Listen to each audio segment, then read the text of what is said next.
Latin America in the Cold War, a statement that likely brings to mind one of several scenarios. Guerrillas in the jungle fighting oppressive government militias, narcotraficantes taking advantage of instability to create vast cartels, or military strongmen crushing dissent through force of arms and one-way helicopter rides to nowhere. And while we normally think of these things happening in Chile, Guatemala, or Colombia, today we are going to look at one of the more ignored countries of the Cold War and how a 1964 coup brought an end to public rule and established a military dictatorship. I'm your host David, and you should fix yourself a coffee, or maybe a caipirinha, as we are off to Brazil. This is the Cold War.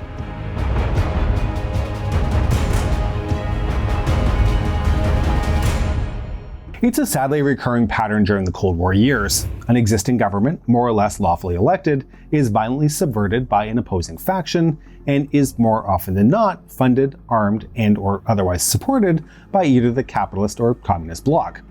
At this point, we've used the word coup so many times on this channel that with the right editing, I probably sound like a dove or a pigeon. In the case of Brazil, the democratically elected government of President Jango Goulart, also known as Jango, was overthrown by an opposition faction within the armed forces, supported by the more conservative elements of Brazilian society. This led to 21 years of military dictatorship, marked by extrajudicial killings, mass incarcerations, torture, censorship, violent repression, and the mysterious disappearances of dissidents. Additionally, the 1964 conspirators were heavily supported by the US Department of State and the CIA, but more unusually, the plotters also benefited from aid from a little-known branch of the British Foreign Office. So, let's get into it. By 1964, Brazil was not new to coups or subversion of government.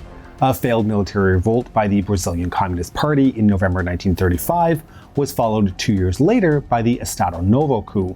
Supported by the army and navy ministers, this plot initiated the dictatorial rule of Getulio Vargas.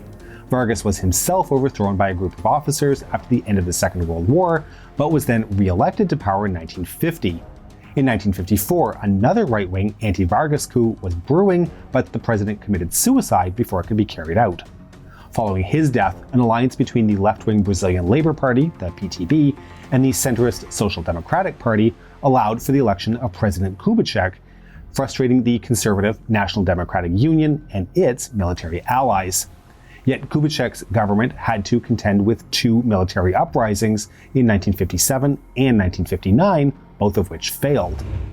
The following round of elections handed the presidency to PTB's Jânio Quadros in 1960. His deputy was João Belchior Marques Goulart, also known as Jango.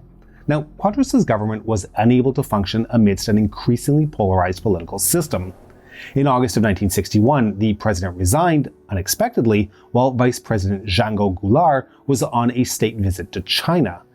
Military circles were suspicious of Jango due to his radical reform plans, leftist tendencies, and alleged communist ties.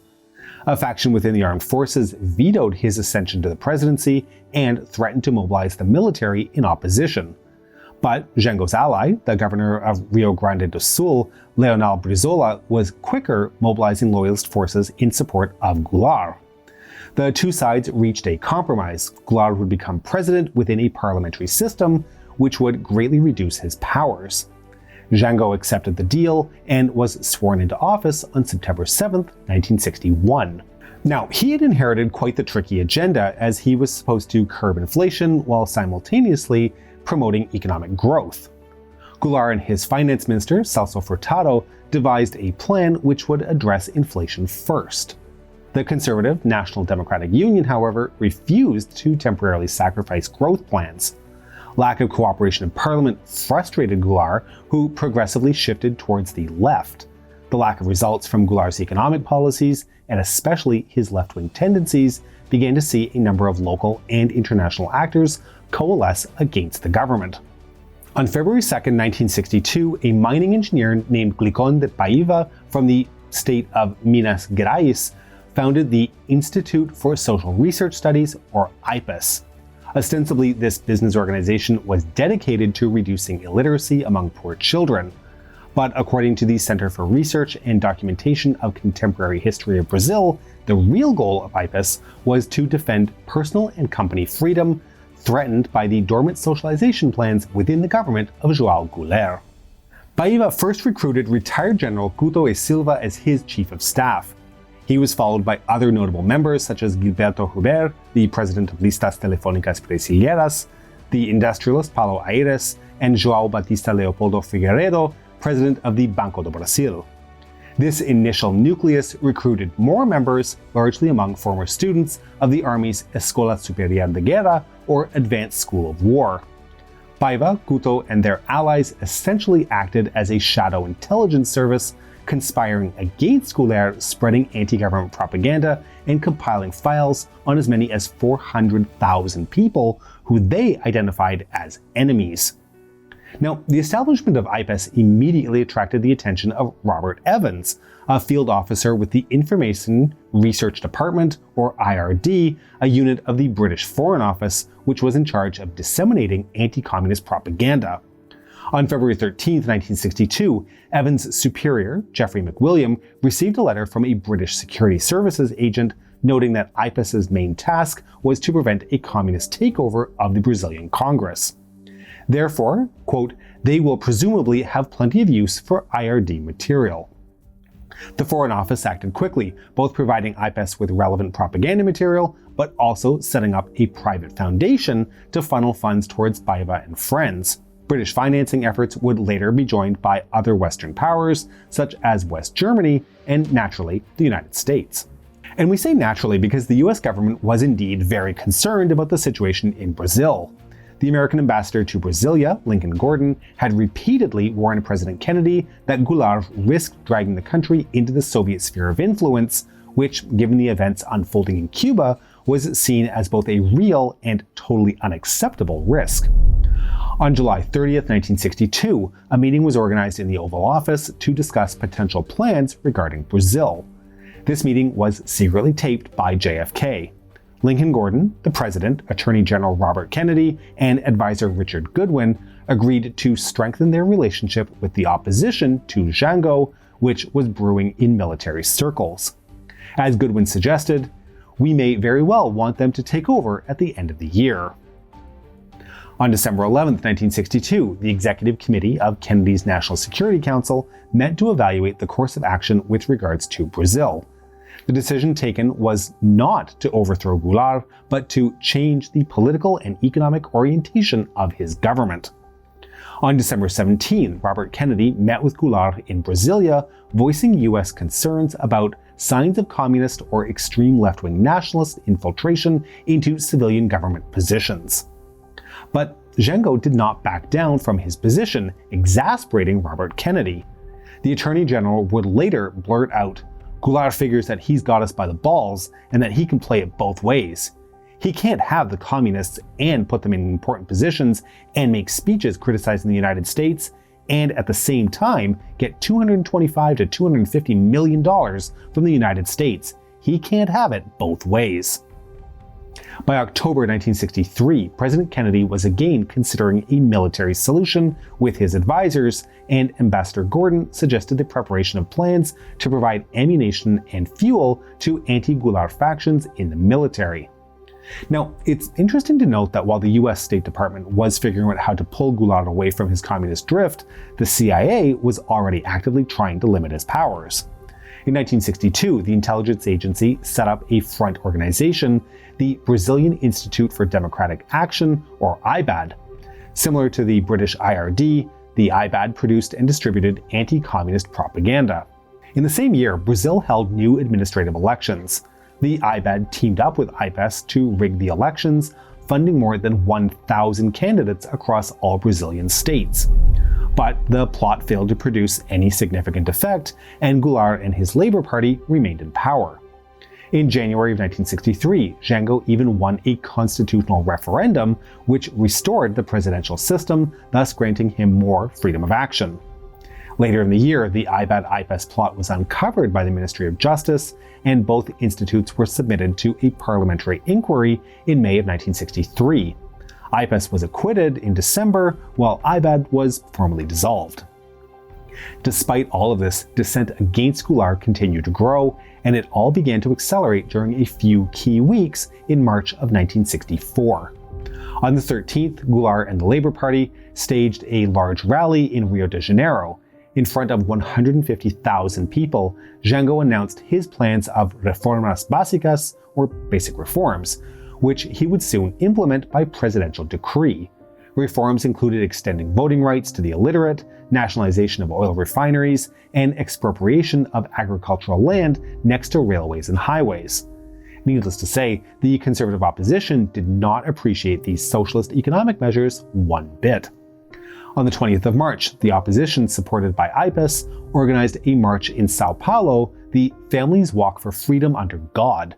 Over 500,000 people participated, including many high-ranking members of the clergy. This sent a clear signal to the conspirators within the armed forces. They had the support of a large portion of the population, including the highly influential Catholic Church. It was almost time to act. Now, also on the 20th of March, IRD officer Robert Evans noted to his superiors that he was in close touch with IPES, so they could channel his propaganda material to the armed forces. The IRD was also active in assisting the UCF, a Catholic women's movement which organized mass anti-government demonstrations throughout March. On the 27th, U.S. Ambassador Gordon sent a request to Washington asking for the U.S. Navy to send supplies of weapons, fuel, and lubricants for the military. He also requested a naval task force to intimidate Goulart's loyalists and, if necessary, intervene in the fighting. Gordon must have had a taste for cloak and dagger, as he recommended that the weapons be delivered via unmarked submarine to be offloaded at night in isolated shore spots in state of Sao Paulo. President Lyndon Johnson authorized the operation, known as Brother Sam, and eventually the arms and ammo, including supplies of crowd control gas, were dispatched, though via a more practical airlift. In the early hours of March 31, 1964, the coup finally took place. Rebel troops moved off their base in the state of Minas Gerais, headed towards Rio de Janeiro, where Goulart was at the time. The president first flew to Brasilia, where he attempted to gather together support for the legitimate government, but he met with little success. Sensing that his defeat was a fait accompli, Jango fled to his home state of Rio Grande do Sul, and then, after several days, he went into self-exile in Uruguay. In a matter of only hours, the military conspirators had seized control of the largest country in South America. General Humberto de Alencar Castillo Branco was installed as president. He was the first in a string of military rulers who would govern the country for the next 21 years. Scholars such as Virgilio Arraias, professor of history at the University of Brasilia, have noted how Jango's response to the coup was almost non-existent. Arraias argued that the president was aware that the US Navy was sending a task force to the Brazilian coast. This knowledge, combined with the perception that the military was entirely on the rebel side, convinced him not to mount a futile resistance and thereby avoid a civil war. Historian Marilia Correa from Baylor University disputes, however, that the armed forces were monolithically sided against the president. Hundreds of loyalist officers opposed the conspirators before and during the coup, mounting tenacious opposition where possible. However, these outnumbered loyalists were swiftly branded as communists and expelled from the military.